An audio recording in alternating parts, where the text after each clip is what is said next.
PCC chief Govind Singh Dotasra ने भजनलाल सरकार पर तीखा हमला बोला। उन्होंने कहा प्रदेश में सरकार नहीं सर्कस चल रहा है। विधायक थाना अधिकारी की कुर्सियों पर बैठ जाते हैं तो वहीं बजरी माफिया हावी हो रहे हैं।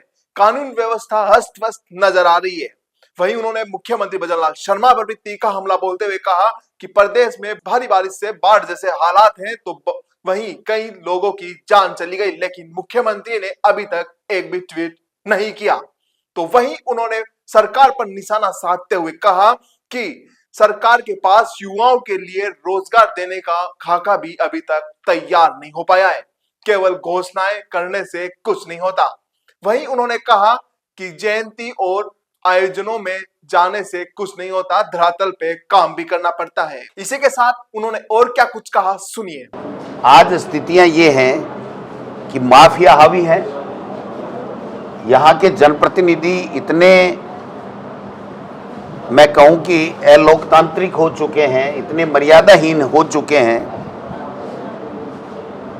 कि प्यार मोहब्बत सुविधा नहीं पहुंचा करके वो उनको ज़्यादा प्रवोक करते हैं कि कैसे हिंदू मुस्लिम का झगड़ा हो, कैसे किस तरीके से यहाँ पर नफरत फैले। सीआई की कुर्सी पे जाकर के एमएलए बैठ जाता है इनका।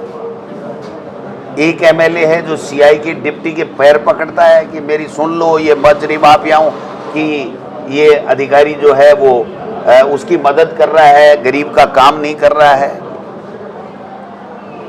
पानी के अंदर लोग मर रहे हैं, बह करके जा रहे हैं। 12 से ज़्यादा मौतें हो गई। कोटा को देख लो, आप भीलवाड़ा को देखो, पाली को देखो।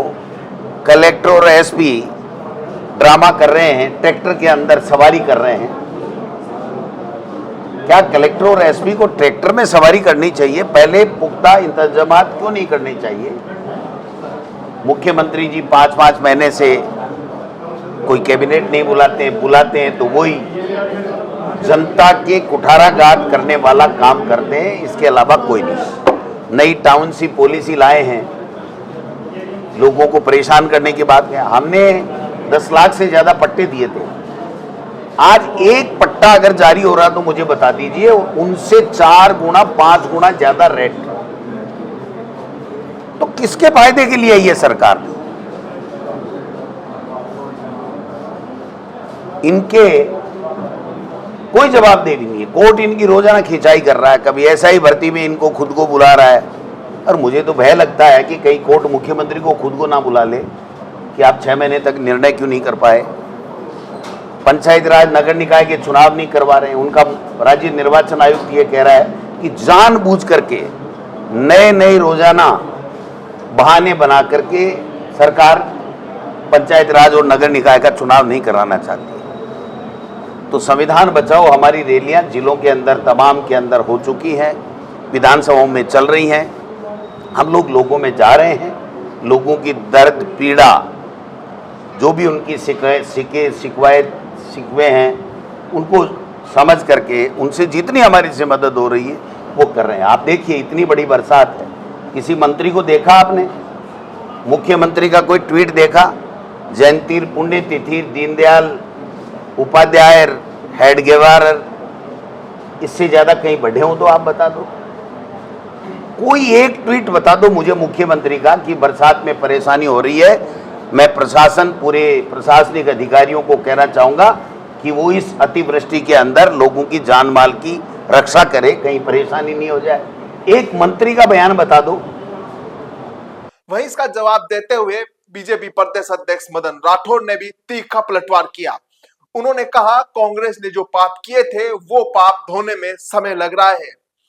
जहां वार्ड की संख्या 250 है तो कहीं 8000 लोगों की संख्या है। उनको व्यवस्थित करने में समय लगता है। कांग्रेस ने अपने स्वार्थ के लिए वार्डों का निर्माण किया था। तो वहीं बाल मुकुंदाचार्य के उस वीडियो पर जवाब देते हुए उन्होंने कहा कि कांग्रेस हमेशा नकारात्मक बातें करती रहती है, एक छोटे से इश्यू को बड़ा बना देती है। सुनिए मदन राठौड़ ने और क्या कुछ कहा। कांग्रेस के पाप धोने में समय लग रहा है।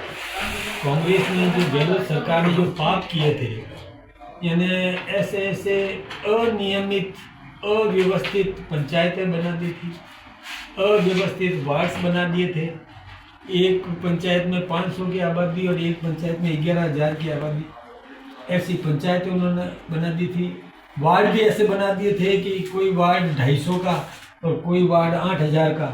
तो उसको हमने व्यवस्थित करने में समय लगाया है। ये जरूरी था कि समान अवसर सबको मिलना चाहिए, किसी व्यक्तिगत लाभ के लिए नहीं करना चाहिए। तो उन्होंने ऐसे किए तो हम उसको सुधार कर रहे हैं, उसमें समय लग रहा है। बाकी तो हम कभी के चुनाव करा चुके होते हैं। वो कह रहे हैं कि हार के डर से संवैधानिक प्रावधान का उल्लंघन कर रही है भाजपा सरकार। एक बात मैं आपसे बताऊं, वो कभी सोचते नहीं कि उनकी कांग्रेस सिमट के रह गई है। अभी जितने भी उपचुनाव हुए, उन उपचुनाव में हमने 36 में से 29 सीटें जीती। 36 में से 29 सीटें हमने जीती। कांग्रेस केवल 4 तक सिमट के रह गई। और वो पीठ ठोक ताल ठोक रहे हैं अपनी कि हम जीत रहे हैं। कहाँ जीत रहे हैं? विधानसभा में भी 7 में से और हमने 5 जीती, कांग्रेस केवल 1 जीत पाई। तो वो सोचते नहीं है और हमारे ऊपर आरोप लगाते हैं कि हम हार के डर से चुनाव नहीं करवा रहे हैं। हमने सभी चुनाव करवाए ना। अभी पीली बंगा है, वो हमने जीता। हमने सभी चुनाव जीते। एक सवाल, बाल मुकुंदाचार्य जी एसएचओ की कुर्सी पे जाके बैठ जाते हैं, तो कांग्रेस ने इसको मुद्दा बना लिया है, जूली जी ने भी ट्रैक किया है और डोटासरा ने कहा है कि इस तरह से कुल मिला के सरकार दादागिरी पे आ रही है, प्रतिनिधि जनप्रतिनिधि को एसएचओ की चेयर पे नहीं बैठना चाहिए था। मैंने पता किया, बाल मुकुंद जी ने जवाब दिया कि मैंने कुर्सी साइड में खींच दी। देखिए कुर्सी का महत्व क्या है। निर्धारित स्थान पर यदि कोई बैठता है तो उस पर ऐतराज किया जा सकता है। कुर्सी को साइड में कर दिया, बैठ दिया, तो कुर्सी तो कुर्सी। अब उसमें तो पता नहीं क्यों, अरे भाई कोई काम करो ना, क्या छिद्रान्वेषण की बात करते हो? क्या ये छोटे मोटे बिंदु लेकर के और आलोचना प्रति आलोचना शुरू कर देते हैं? कुछ करके दिखाओ ना, पॉजिटिव टॉक करो ना। ये नेगेटिव ढूंढते रहते हैं, हर समय नेगेटिव ढूंढते रहते हैं, कहाँ कमी है। अब मैं ये कुर्सी है, मैं इसको इधर खींच करके और एक तरफ करके बैठ जाता हूँ तो वो उस कुर्सी का मतलब अलग स्थान होता है। ये समझते नहीं है इस बात को, यूँ ही फालतू उछालते हैं।